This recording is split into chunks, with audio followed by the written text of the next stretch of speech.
soal kematian, fa idza jaa ajaluhum la yastakhiruna sa'atan wa la yastaqdimun. Apabila datang ajal seseorang, Allah sesekali tidak pernah melewatkan ajalnya satu saat ataupun mempercepatkannya satu saat. Dalam banyak-banyak bicara Allah tentang persoalan hidup dan mati, Allah lebih banyak menyebut la yastakhiru dulu berbanding la yastaqdimu. Kenapa? Kerana bila sebut tentang mati, manusia ni suka cepat mati ke lambat mati? Lambat mati. Lambat mati.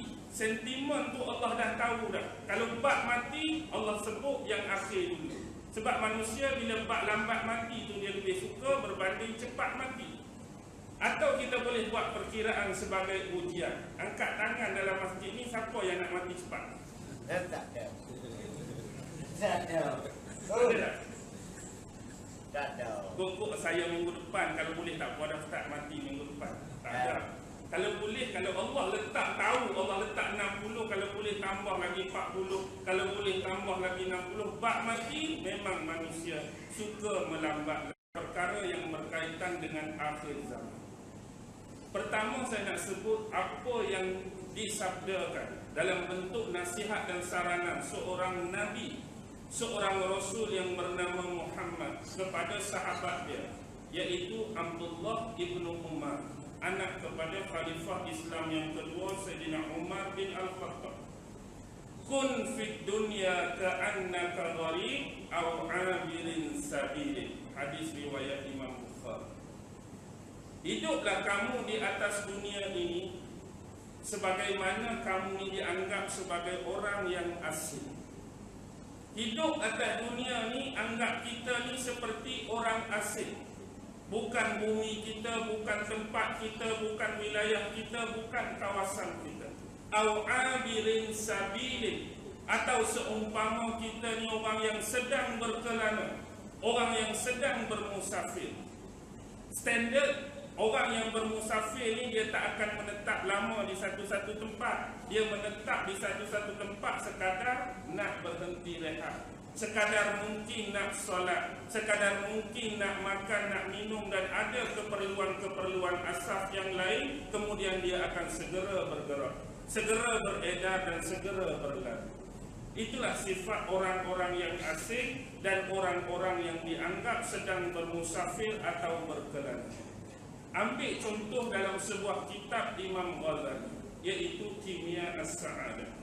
Dalam kitab tersebut, Imam Ghazali cuba menggambarkan kepada kita bagaimanakah sepatutnya sikap sebagai seorang Muslim, sebagai seorang Islam terhadap dunia yang kita duduk sekarang.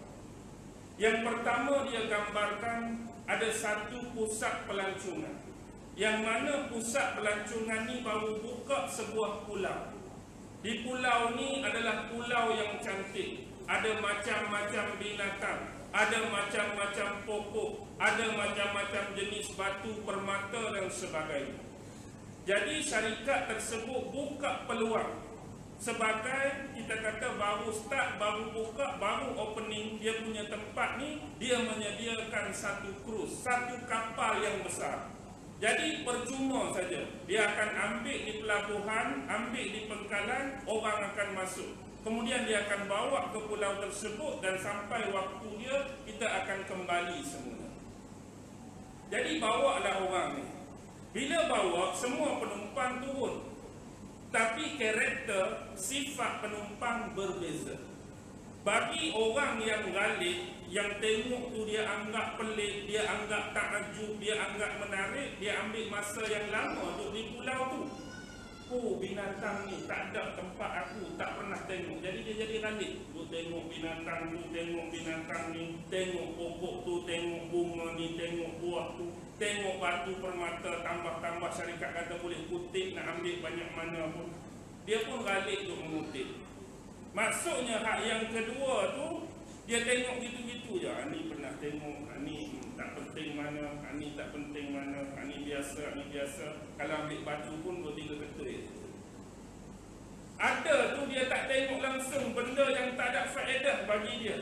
Mungkin setakat nak tengok pokok, tempat lain pun ada pokok. Nak tengok binatang, tempat lain pun ada binatang. Tengok-tengok hak penting. Jadi sampai masa apa dia punya speaker lah, phone kapal tu, masa untuk berangkat balik ke Pengkalan. Jadi orang yang tak ada kepentingan mana, cepat-cepatlah naik.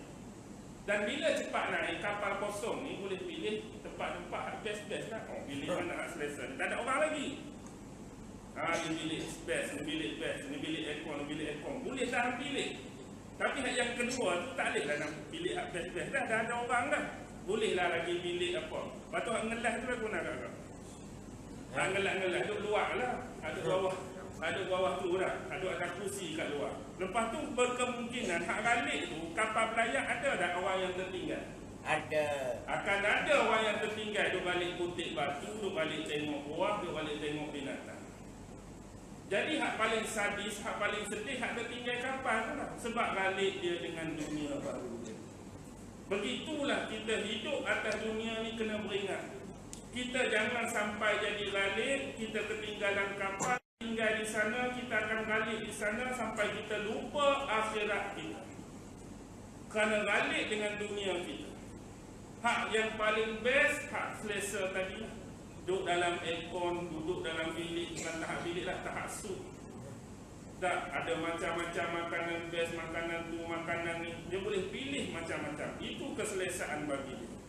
Hak yang kedua, bolehlah bilik sikit-sikit. Yang ketiga tu duduk di luar. Tapi tak apalah, boleh naik kapal. Isunya hak tertinggal.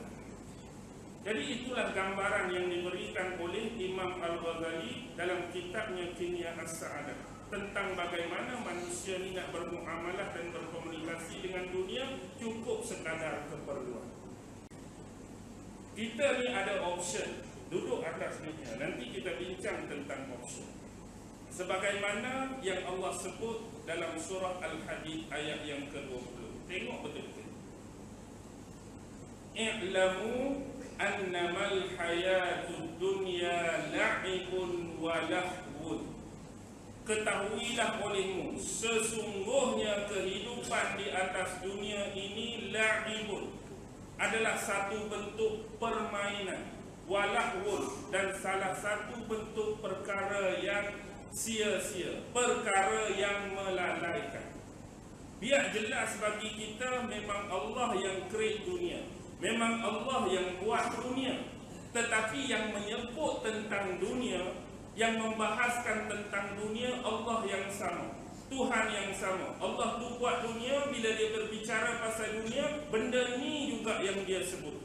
Ketahuilah wahai manusia, sesungguhnya kehidupan dunia tu main-main. Allah buat dunia, Allah sendiri sebut dunia ni tempat permainan, tempat main-main, tempat yang melalaikan manusia. Sebab ini bukan tempat yang kekal, bukan tempat yang abadi, tapi tempat dan medan ujian.